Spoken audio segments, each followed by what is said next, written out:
So the second silent auction item I won at the adult prom was for revival clothing. And so I just tried on a million tops, a million skirts, a million rain muffin, a million outfits, had such a good time. And then as I was checking out, I said to the woman, this is my first time to be here. And she was so lovely.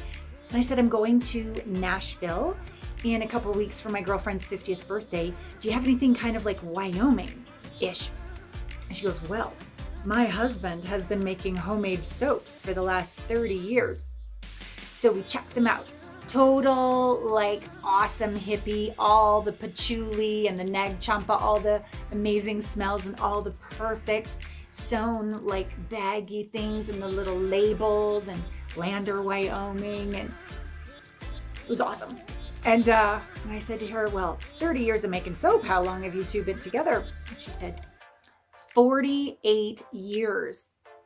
And she said, he keeps grumbling that he's not going to make it another 2. And I said, but he must if he's making these soaps and what have you. And we had a great chat. And I asked, so what's the secret? 48 years. And she goes, we're so different. And I said, complementary. She goes, well, in the beginning, maybe, butting heads. But yeah, she said, so complementary. There's nowhere I can go without just being chitty chat. And there's nowhere we can go without him just being inside of himself. And so that was really lovely. And it's a curious conversation to have, right? As we're about to go into the podcast about breakups, divorces, infidelity. And who knows, there might have been some real bumps for that couple, but it was really wonderful to be balanced in what is possible as well. And regardless, the most important relationship of all that we are always in is that relationship with ourselves, that relationship with our truth, that relationship with the divine, that relationship with our body. And it's still been a really great time having moved to Wyoming. I went to go see some new properties today. I'm going to see some more tomorrow where I'll be moving. And while the way the landlord was certainly not the way I wanted the exit to be, but I think I overstayed my welcome, or I ought to have moved on sooner, and I was just getting a little comfy. So, okay, universe, I'm on my way into my next new adventure.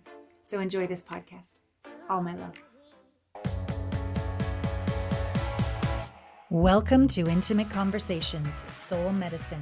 Intimacy is an inside job. Welcome to Intimate Conversations, Season 11, Soul Medicine.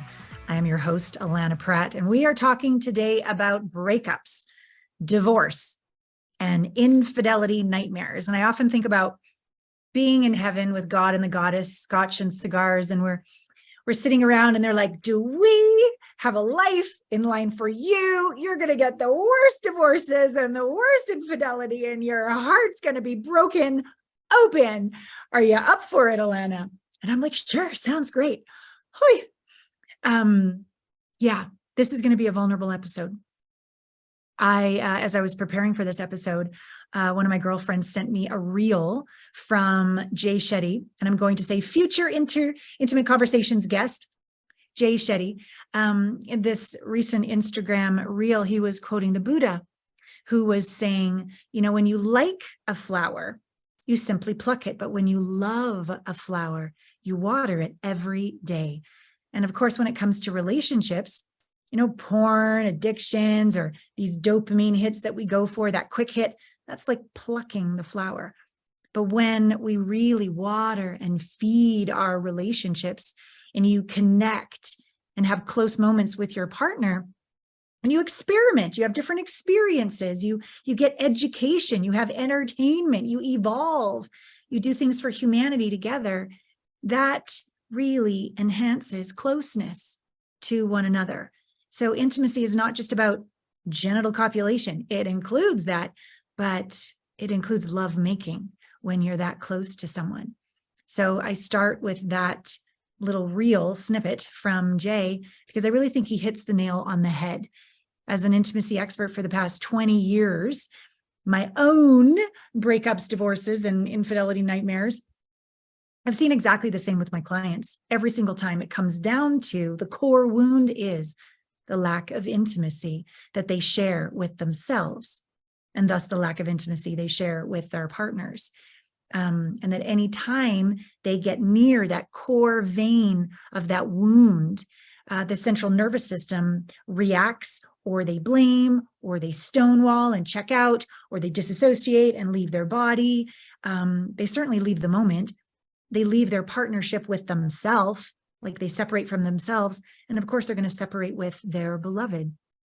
And so this episode, we're going to learn how we can change that, how we can water and feed our relationship with our own soul's evolution home, thus have the skills, the capacity to be able to thrive intimately with another.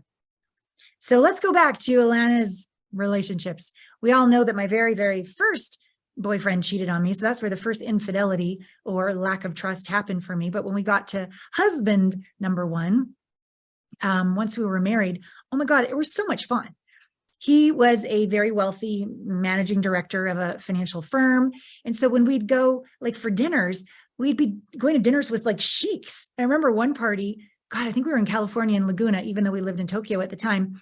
And I'm just being Allana, and I'm dancing with the sheiks, and I'm putting all the little napkins around my face, and we're dancing on the coffee tables. So much fun. We would go to some of his colleagues' homes. Get this, in their home was a full-size and, basketball court. In their home was a full-size Olympic pool. On their property was a full 9-hole golf course, like on their property.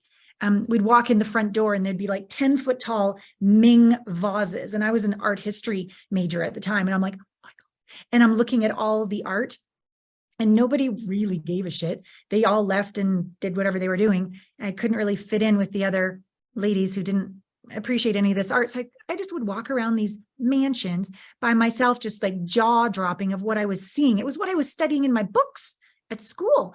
And I went into the library once, I remember, and there was an original copy of Walden Woods by Henry Thoreau. Right. And so I looked, and then the staff ran and they said, no, white gloves, white gloves. I'm like, okay, white gloves. And I would look through this incredible book, the quote, rather than love, than money, than fame, give me truth. Yeah, what a reflection as I looked into my own marriage. Truth. Was I living my truth? Was I telling him the truth? Was he telling me the truth? Did he even know his truth? We tried everything, workshops, counseling. And as it was getting to the end and we were starting to separate, I said, well, let's just create the rules. Are we going to wear rings or no rings? Are we going to have sex with other people or not? Let's honor each other as we were completing. And he's like, oh no, I'll keep my ring on, no sex. Well, that didn't occur. And so that was really the beginning of the end. And I remember the day before I left him, I said, we've tried everything and I'm done. I'm not going to go on this next trip. I can't remember where it was to. You just go by yourself. And he said, well, you can't even stay here. You can't even work here. You need me. And I said, no, I don't. I'll figure it out. I always have, and I always will. And the next day, my green card came. I moved out, and I remember about 6 months after moving out, he sent me a letter. And he's like, I am dating someone else, and I'm realizing the magic is gone. I thought I was the magic, but I'm realizing you were the magic. Everywhere we go, she's not as kind to the wait staff or the head of the hotel, or we don't create magic wherever we go. It's, would you be willing to try again? And it was not enough, too late is really what it was. I'm not going to literally divorce you and be out the door for 6 months for you to finally get and see me and value me. And so I said, no, I'm sorry. I wish you all the best. I remember going for a girls' weekend to Vegas. We were both actually celebrating our divorces. And we went to the store, and there was this black carved ebony hippo. It's about this big. And she's like, why are you crying? And I'm like, because on our honeymoon, we had gone to Africa and to the Seychelles, and we were in Tanzania or something. And there was this black carved ebony hippo. And it was a lot of money. I think it was like $1,000 or something. And he just decided that that's absurd because we're in Africa and it should be. I'm like, honey, you like the hippo. You're a fucking millionaire, multi-millionaire, multi-millionaire. Get yourself the hippo. He wouldn't do it. It was just not against his values. So there I was, and there's the hippo. Probably not the hippo, but maybe the hippo. Maybe it still hadn't sold. So it was, I think, $325. And he had not done anything to deserve this friggin' hippo the way he chose to do different things in our divorce. But there I was crying, sitting on the floor in Vegas with the hippo. And she's like, fine, my girlfriend. She's like, fine, buy it. So I bought it. I just shipped it right to him. It somehow felt like in the face of anything, I can still keep my heart open and do the right thing. And I remember a few years later, once I had my son, I wanted to show him my son. And I wanted to say, hey, thank you. I've learned so much. I really hope you're happy. So I went to the new place where he lived, and the door opened to his new wife, who turned out to be my last stockbroker. I had told her I was getting divorced from somebody quite wealthy, and check that out. There she is. And then I just peeked in the door, and there was a bookshelf, and on the bottom was the hippo. Yeah. So this first relationship, thank you.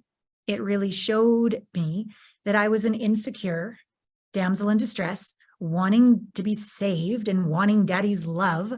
And in my healing from that, it was time to forgive myself, forgive him, forgive her, forgive everybody, and love the shit out of me, and take my power back and create a life of abundance and full self-expression that I truly deserved. And so that lived experience and that lived integration, allowed me to attract my first VIP clients. I remember back in the beginning, one of my first VIP clients was Lisa Gibbons when she was in Dancing with the Stars. I was on her radio show doing weekly segments when she found out. And I love that by the end of our work together, she really got the connection between her sensuality and safety, that it's an inside job. And that she went into Dancing with the Stars, not to win, compete, look good. She did it to embrace the adventure of being alive and embrace turning 50. And to this very day, she inspires me so very much. One of my next VIP clients saw me. So I've had many jobs. In the past, I was a topless dancer in Japan, and I was a model for all these different runway fashion shows. Well, when I got to LA, I started to host the Sinclair Institute, which is sexual education, host these videos. And I even got to do the voiceovers, which was so hot. Slowly insert your finger. And we would crack up. We had so much fun. So anyways, never did I really put it together that I would be in people's bedrooms. Yeah, but I was the host, and then the actors would do their action. And so I started to get calls because of my expertise as an intimacy expert, but also my ability to, I think I would say like fellatio and clitoris and cunnilingus. I would say like 45 times in a shoot. So I just, there was no judgment. There was openness. Sexuality is sacred. And so I'd start to have these clients be able to share with me things that were really going on, from, women having pain, having intercourse, not faking orgasm, or men ashamed, not being able to get an erection. And as I began to speak with them, right away, intuitively, I always knew that we could just talk about shit for days and days. It's not going to do any good. We're just going to have a greater understanding of why things aren't working, but things still aren't working. And I would be like I called myself like the penis whisperer or the vagina whisperer. Like I was just like, yeah. Thanks. I want to talk to your heart. I want to talk to your vagina. I want to talk to your penis. And like the energy, they would personify the energy. And I would discover how terrified or ashamed or molested or judged by the church or judged by their parents or caught masturbating as a kid or whatever it was, that I was able to not talk directly to them, but talk to the energy of their body. And I was able to integrate these wounds and these emotions. And they were able to have erections again, or have sex that felt good, or have herpes or shingles dissolve and not reoccur again. All of these seeming miracles began to happen when they really fell in love with their body again, when they brought back into partnership their body with their heart and their soul and their divine mind.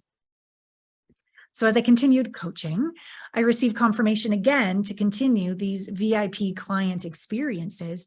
And I was on stage and interviewed and taught with Christian Carter of Catch 'em and Keep 'em. What a sexy guy.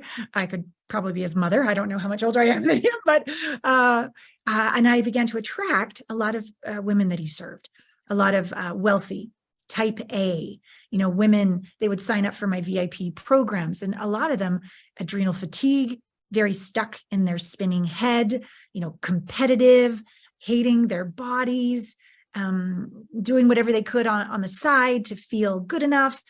A lot of times affairs during their marriages because they never felt safe, seen, or understood in their primary relationship. They would tell me things they were just too ashamed to tell their friends, to tell anyone, or sometimes even tell themselves. And I helped them because I don't judge. I helped them to forgive themselves. I helped them to hear, which is not up here, it's inside your heart, inside your hips, inside your intuition, hear their truth and then honor their truth. So the first one is the listening. The second one is the bravery to actually do something about it. I help them drop out of their heads and into their bodies. I help them leave abusive relationships or heal and awaken the relationships that they were in. All this time, their partners knew nothing that I even existed. I was the secret sauce on the side. And it was so inspiring to watch them take their power back and really understand that as a woman, yeah, we're badass, sure. But also our softness is our strength as well. And these women were off balance, too masculine and not feminine enough. Feminine was not their weakness. In fact, their vulnerability was one of their superpowers, and their ability to live unapologetically and allure and attract the partnership that they desired with their beloveds, because it started with their partnership with themselves, their partnership with their femininity. It was delicious. Those were the women. And then I got asked to be interviewed by David de Angelo, Eben of Double Your Dating. It was my first men's interview ever. I had no notes. I had no 3 speaking points. I didn't know what the hell I was talking about. So I just talked from truth. I talked from my heart. And out of my mouth came an apology to men. And I really helped them understand why women can be, including me, mean, cruel, emasculating. I helped explain to them. First, I apologized because none of us can hear until we've been honored, apologized to, and really have it land.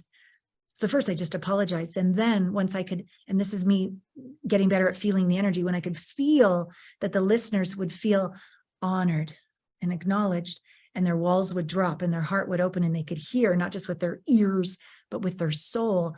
I said, here's what happens when you're not present. And we've opened all the way into surrender and you're not there. It feels like you've just dropped us off a cliff into the void of hell. And we close our heart. And the only place to go when our heart is closed is our head. And our head is afraid, but we're not going to admit that. So we're going to be angry and we're going to kill before we get killed. And then all of a sudden I had this flood of male VIP clients who just didn't feel comfortable telling another guy that they felt wobbly, insecure. They didn't have it together. They were scared. It could be around sexuality. It could be around approaching a woman. It could be around their addictions on the side. Whatever it was, they didn't want to tell another guy. But there was something about me, my divine feminine energy, a conscious woman who knows how to keep my heart open in the face of anything, this creative muse energy to awaken their masculine grandeur and believe in them and help them embrace and penetrate the world with their purpose and their genius. And it resulted in, marriages awakening or finding their beloved or really healing their mother wounds once and for all to the core. Wow. So nourishing. for all. I remember one VIP client, a male, during this period of time, and it was an in-person immersion weekend. And he opened his shirt to show me this huge scar down his chest. And I said, "Oh my God, I never knew. You didn't tell me about your open heart surgery." And he said, "Oh no, this was when I was in college. And I tried to kill myself by stabbing myself several times. And my parents were on vacation and just too busy to come see me in the hospital." Can you imagine? And then, of course, guess who he attracted as his wife? Yes, a woman who very much took advantage of him financially. He was a huge broker, and she used him, and he was so traumatized in that unintegrated trauma that he just kept letting her abuse him because that's how his life had been. But we integrated that. We integrated that all the way back to still point, where he could stay in his body. He didn't automatically do that fight or flight. He did the freeze and just stay, or fawn, just let her treat him that way. And I remember when we were done our intensive, there were color in his cheeks for the first time that I'd ever seen. Life. He was back in his body. He was back in his body. And to know that the rest of his life trajectory is different because he said, yes, it's time to do this work. I matter. My kids matter. My soul matters. So that was all the growth that happened after divorce number one. Divorce number two. He was a charismatic .commer. I met him at the W in Westwood in California, in Los Angeles. I remember he'd call me from all over the world, Hong Kong, and I'd guide him to where the cool bar was because I used to live in Japan and go to Hong Kong tons of times. And of course, the .com crashed. And it turned out that he had a lot of debt that he didn't tell me about. And I remember that I'd given birth, and the day after I gave birth, I was still in the hospital, and he texted me, that he quit. We were just going to live off my mom's inheritance. Well, there wasn't really much in my mom's inheritance to start with, and we'd spent it all renovating the house. So it all started to make sense that he had asked me to marry him so that I put him on the title of the house. And yeah, then when mom died, he quit. And as many of you know my story, it turned into over a decade of a custody battle because according to his point of view, I lied, I broke my word, and I humiliated him. And thus, in his world, he had every right for revenge.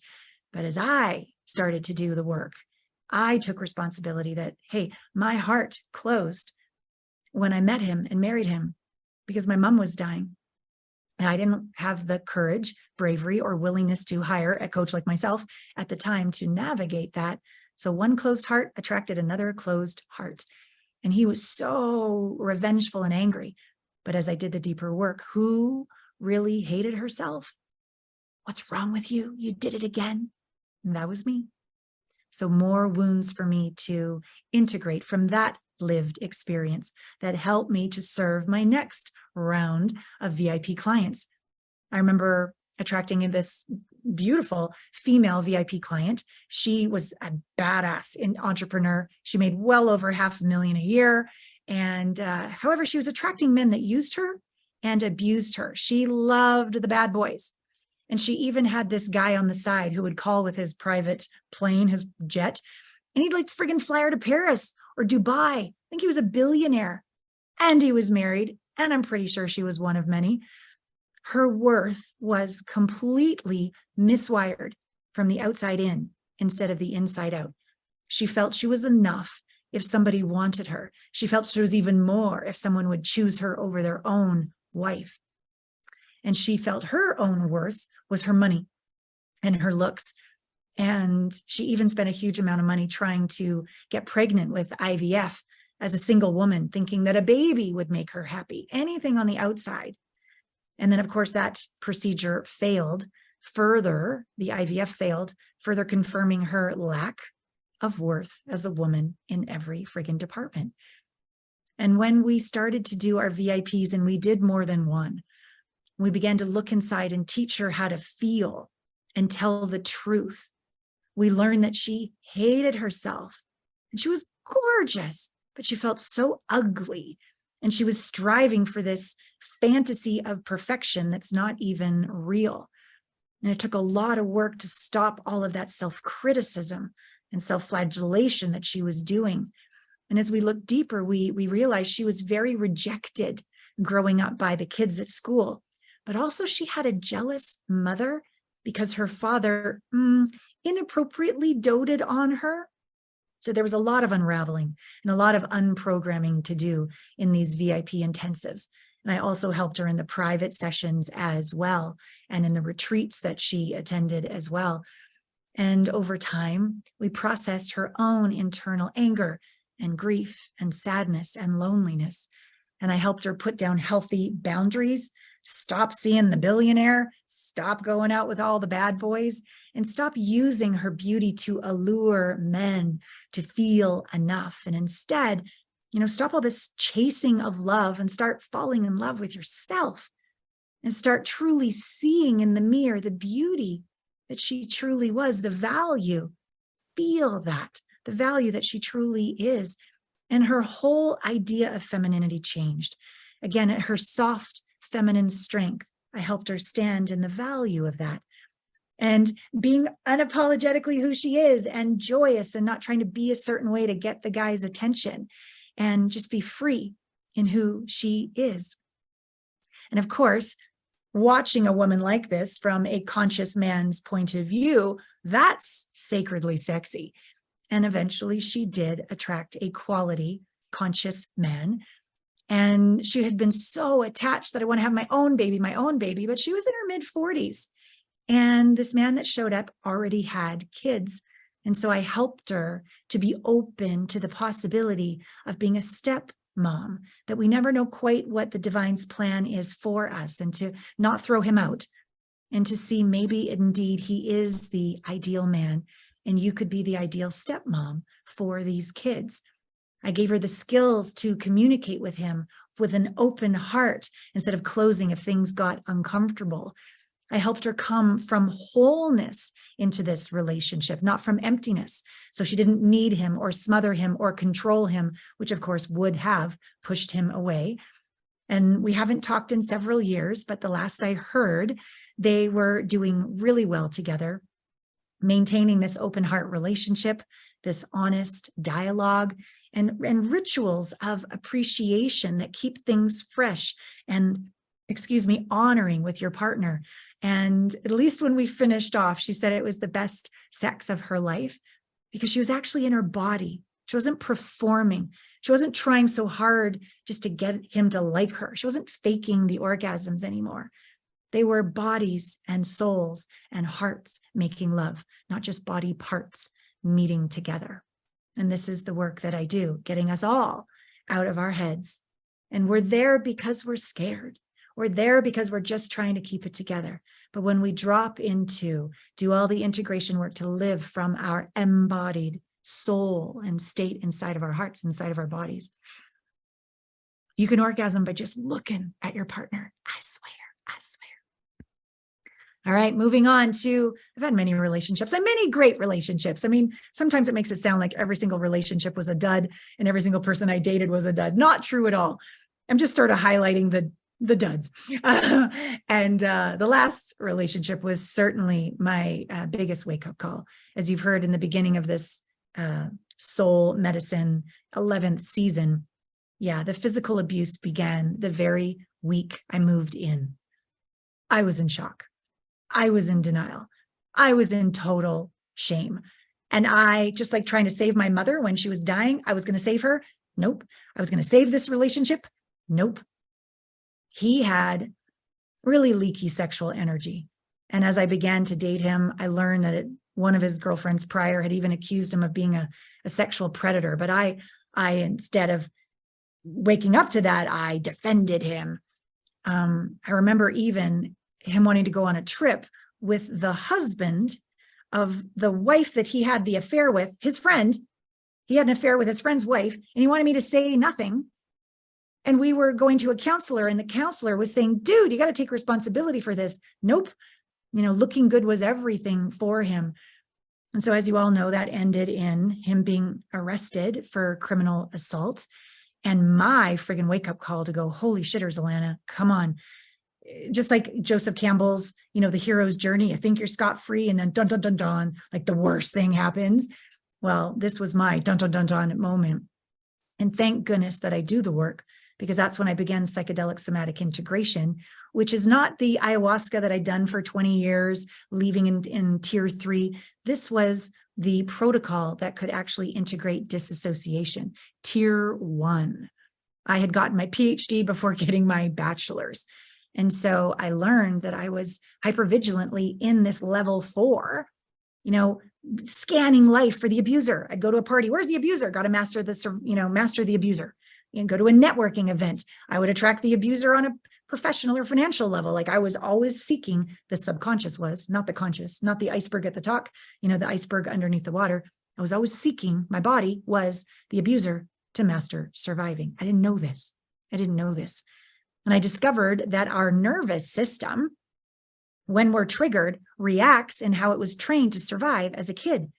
Some people were trained and their nervous system does fight. Other ones do flight and they leave. Other ones do freeze. Other ones do flop. Well, I learned that mine does fawn or friend. I just like to make my enemy my best friend and stick around. And it was all over my life. It was overgiving of my energy, overgiving of my love, my money, my body, anything to calm down the angry person. And thank God, thank you, God, Goddess. Thank you to my facilitators, my practitioners, that I've now officially integrated my level 4 trauma, and I'm no longer seeking abusers to master surviving. And here's the biggest gift. I can finally forgive myself. I couldn't figure out why I kept repeating this mistake, and I hated myself. I was so ashamed of myself. And now I've forgiven myself for this 5 decades long pattern. I can now stay present. I can now stay in my body. I can now take ownership and clean up my messes. And I can forgive myself for my mistakes, and I can leave abusive situations. I don't do abusive men anymore. I don't do abusive relationships anymore. And I also don't do abuse to myself anymore. Thank God I've forgiven myself. The peace inside is beyond description. And I want you to know that you can too. And this is not a mind thing. Even though I'm a cum laude graduate of an Ivy League school, doesn't do shit. This is about the body. This is about being able to come home and be embodied in our hearts and be able to hear the whispers of our own soul, our own intuition, and have our entire body be online, coherent, so that we, with our pineal opening to non-local intelligence, we can hear the whispers of the divine. And that feels so safe and so home in the body. And so that lived experience that I've been working on for the last 1.5 years, after 20 years of my personal growth journey, has attracted many more incredible VIP clients. I'll tell you a story of a couple that I worked with, and they had amassed quite the business, hundreds of millions of dollars a year, and hundreds of staff, and a big family, and tons of houses, and unfortunately they were like ships passing in the night intimately. And once we started working together, now I could see what I couldn't see before. Like, we can't see our own blind spots, right? But once my traumas had been revealed, it was plain as day in my clients. I'm like, oh, you're disassociating. Oh, that's level 4. Oh, you do all the different fight, flight, freeze, fawn, flop. I could see it, what I couldn't see before. And so one of the partners had significant sexual abuse growing up, and they'd never known how to deal with it. So they just got busy and got successful. And the other partner had a lot of past family traumas that was creating a lot of pain in their body and issues, health issues in their body. And also, not that they were avoiding or stupid, they just didn't know how to solve this deep level of trauma, because regular talk therapy doesn't make a difference. Just some meditating is lovely, but then you get right back into life and you're instantly triggered. And so I was able to help them dive deep and integrate these wounds. And they were They were under so much pressure in their life. I don't know what it's like to have hundreds of millions of dollars and multiple houses and hundreds of people that work for me. Like, they had so much pressure to look good, but also to keep it together. All those people had families, and they felt this heavy sense of responsibility to keep this massive business flowing. Neither of them were in their bodies. And being in their body, when we even started to dip our toe in, terror, pain, it took so much incredible bravery. I'm so inspired by them to do this work when so much was on the line. And through a series of VIPs that we did, we also did weekly private calls, but no group calls, because they were known and they didn't want to deal with the shame of other people projecting their whatever onto them. Not that my incredible groups would ever do that, but it's a valid fear. But everything began to be revealed, everything began to unravel, and everything began to be woven back together in a healthy way, in an embodied way, in a stronger way, but not that strong by pushing hard and grasping and controlling, more of this inner potency rather than the grasping, forcing kind of power. They became more kind to themselves. They became more forgiving of themselves.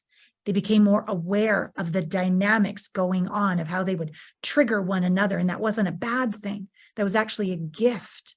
If they could stay the course together, that each of them were the catalyst to awaken the best in themselves, the best in their marriage, the best in their family, the best in their health and their bodies, and the best in their very, very flourishing journey.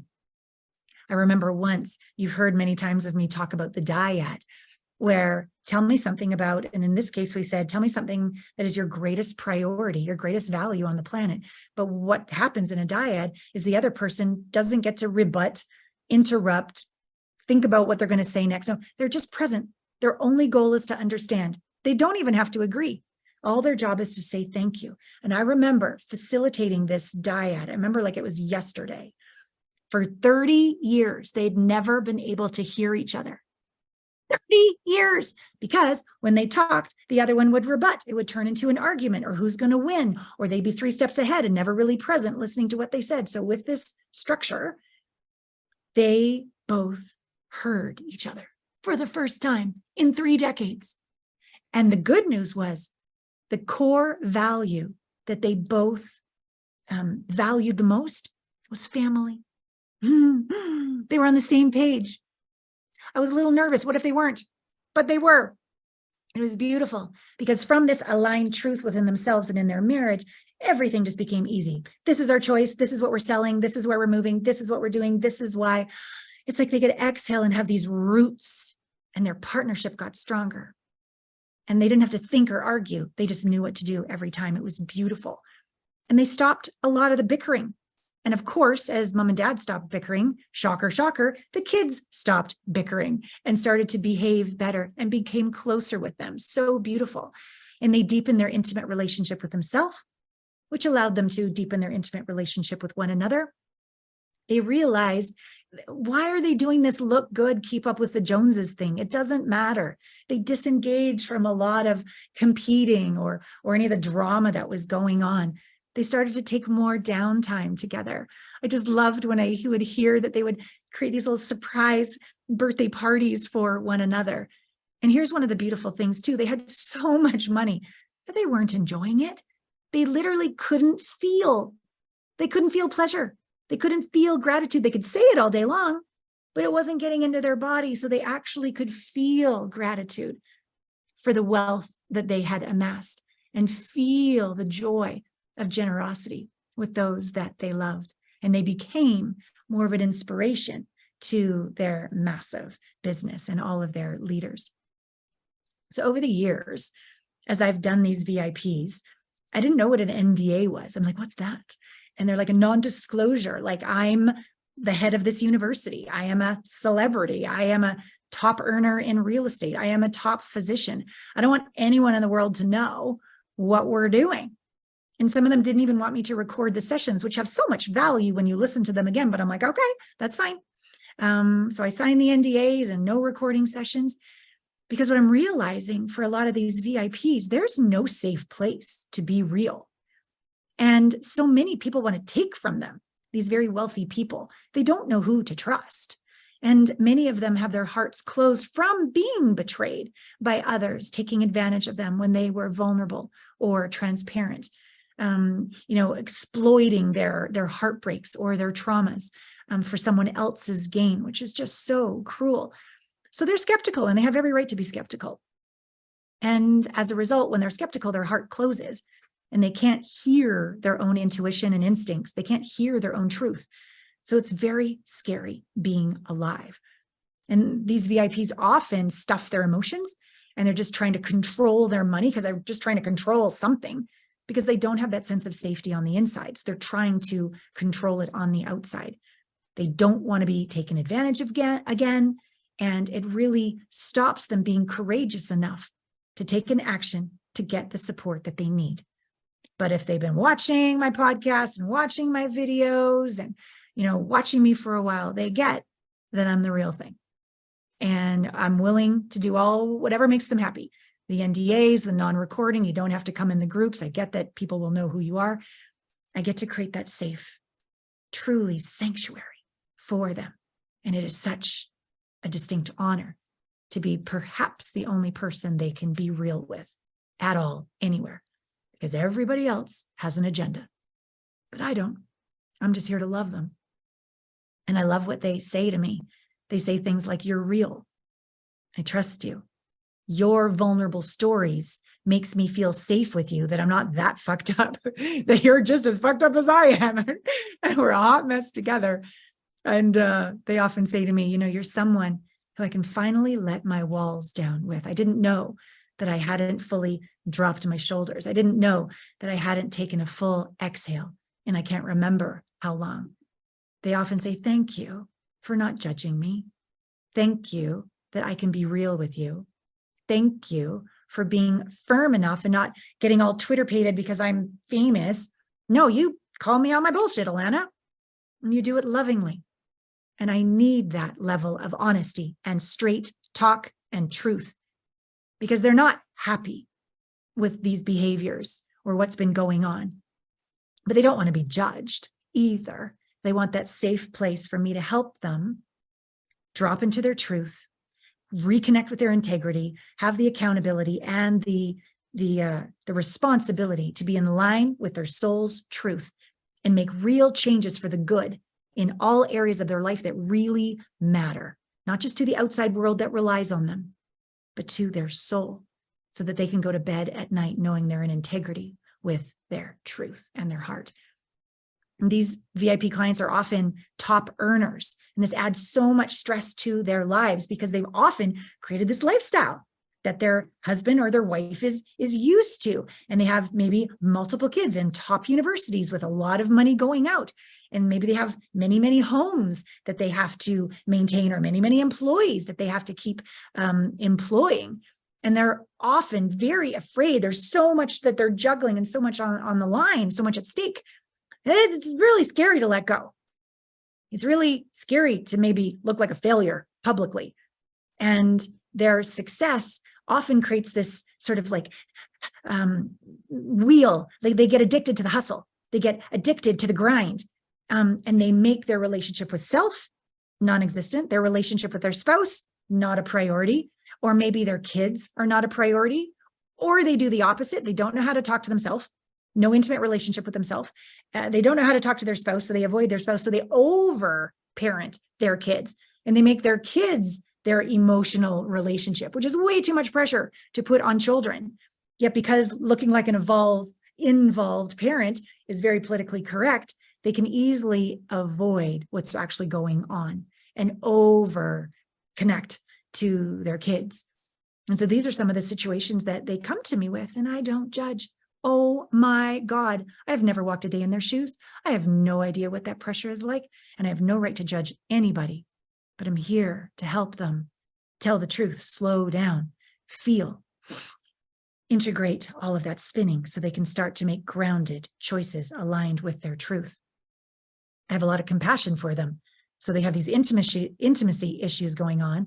They're avoiding conflict. They're juggling so many plates. They feel panicked to let go of control. They feel panicked to feel their feelings. They feel panicked to surrender and allow this process of a soul's evolution. They are so doing their best, but they truly lack that embodiment or heart coherence to make any meaningful headway on their own without help. They're just spinning most of the time, terrified, with a happy face. So many of these VIP clients also come to me, not all of them, but a big handful of them come to me engaged in some level of addiction or affair. Something just to get that momentary hit that never solves the problem, but it just keeps them spinning and going along this life. So a lot of them have some emotional affairs going on, or some physical affairs going on, or addictions to drugs or alcohol or work or porn or escorts or whatever it is. And they know they need to change, but they really want to change, but they need somebody who will not judge them, who isn't part of their circle, who they might not even tell anybody that they're working with. They need somebody who will go into that dark closet with them, hold their hand, face their demons, and help them integrate it. I help them turn chaos into order, a lot of pain into allowance, peace, and then pleasure. I can help them go into the darkness and find the light. It's in there every time, and I help them find it. So that's where I come in with these VIPs. I get to offer privacy. I get to offer exclusivity. I get to offer unconditional love and non-judgment. I get to offer this VIP access without them having to be in any of my group calls. Even though my group calls are epic and safe and amazing and effective, I understand people would know them and they might not be treated just like your everyday person. I get it. I get that anonymity is a lot better for them. They've got so much at stake. Their reputation, money, huge organization, public humiliation. I get that it's really, really lonely at the top, which doesn't excuse them from being brave and doing the work and evolving. It just gives me a lot of compassion for them so that they can have this spaciousness to put down their walls and breathe and feel and heal from the inside out.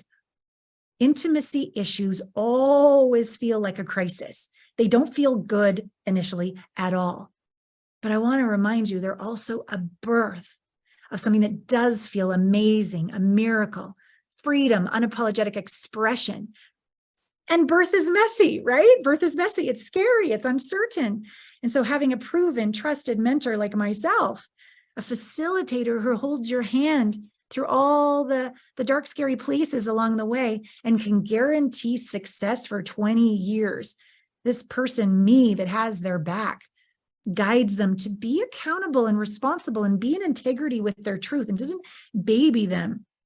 This is really what's important, because one day we're going to take our last breath. We are not going to be here forever, people. And I can't think of anything worse than dying with the regret that you didn't make things right when you did have the time, energy, and resources to do so.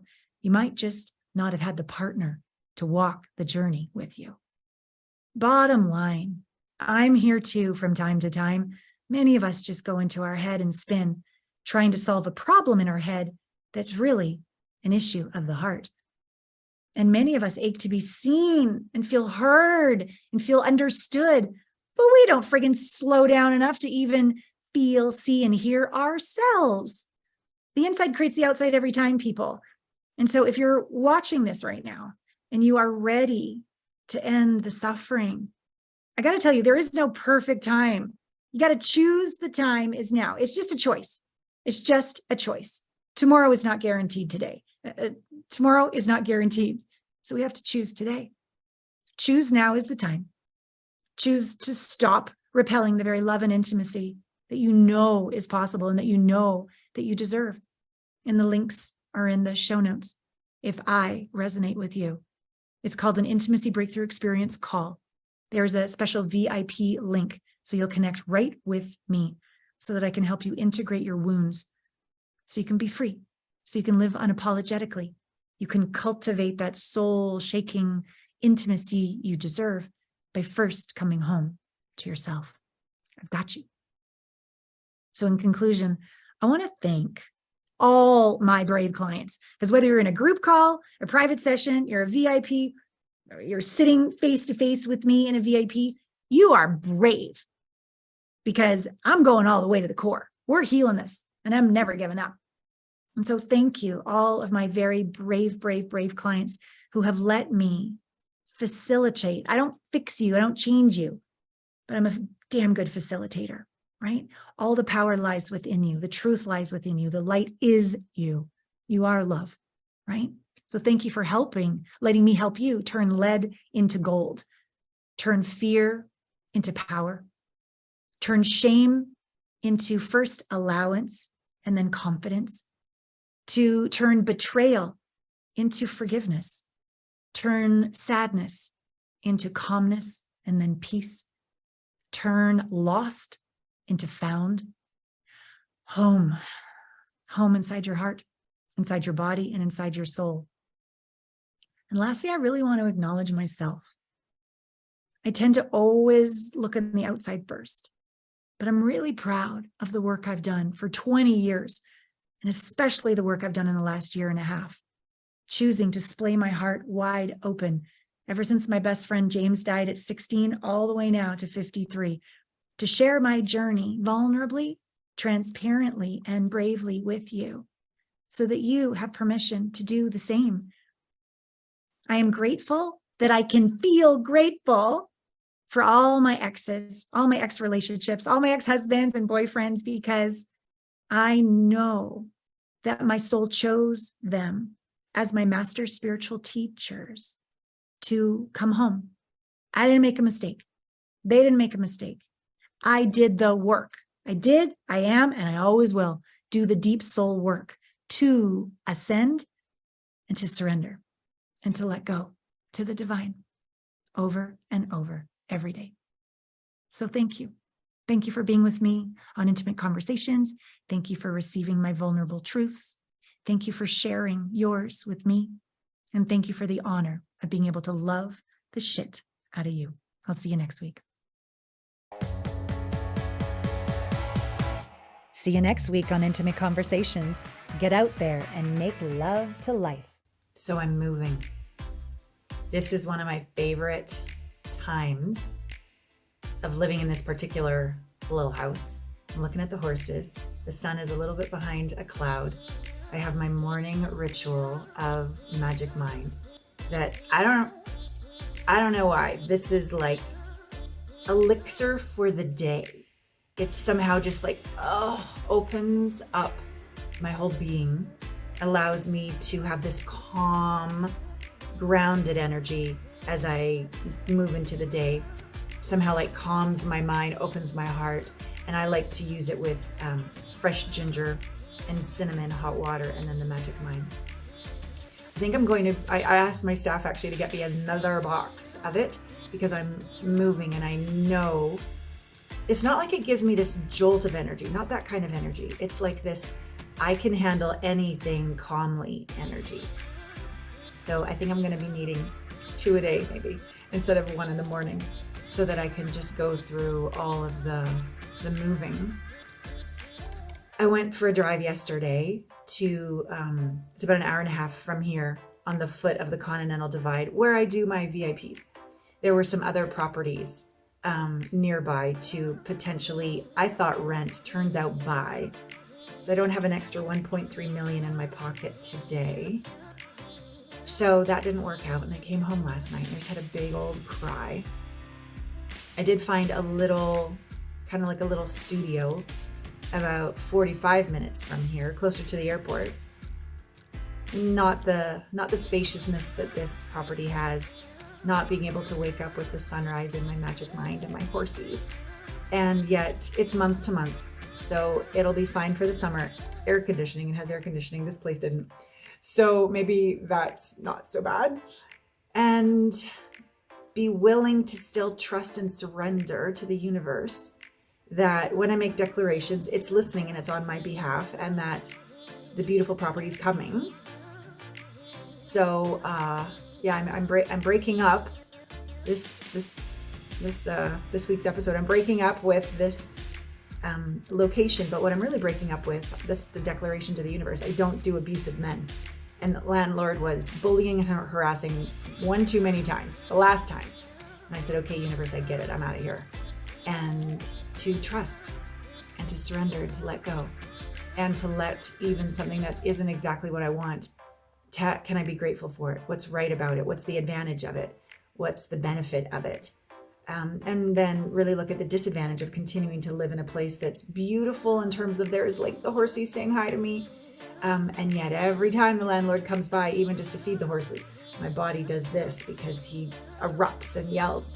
And so the disadvantage to my nervous system for staying here and allows me to get into this place of centeredness and gratitude.